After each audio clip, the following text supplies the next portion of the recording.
Приду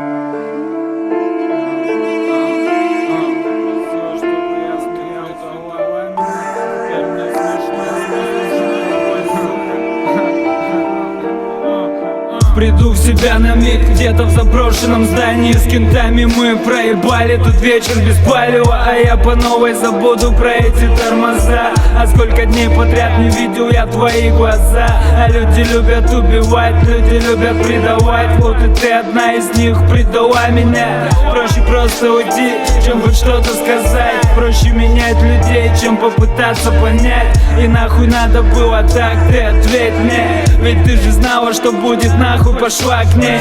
А я тогда убитый, выхода не было видно. И я терялся среди этих серых огней. И вся проблема, наверное, во мне. Ведь я так часто путаю, где правильно, где нет. Может, поэтому наделал так много ошибок. Но ты должна была просто услышать меня. И тут походу уже ровно, где ты, с кем ты. Съемная хата, вы вдвоем, пиздатая тема. Ты только будь аккуратнее, а то мало ли что. И не забудь своим подругам рассказать потом. А я уснуть не смогу до рассвета. Возьму листы тетради и напишу об этом.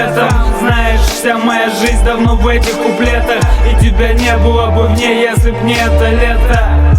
А небо странное, не правда ли? Падая вниз, об асфальт разбиваются капли. А я тут позже смеяться буду, как ты просила. Тогда, когда внутри почти не было сил. Девочка, иди куда шла ты, я тебя больше не держу. Ты предала, так живи теперь с этим. Я просто день этот запомнил надолго, где мы с тобой на высоте смотрели в окна.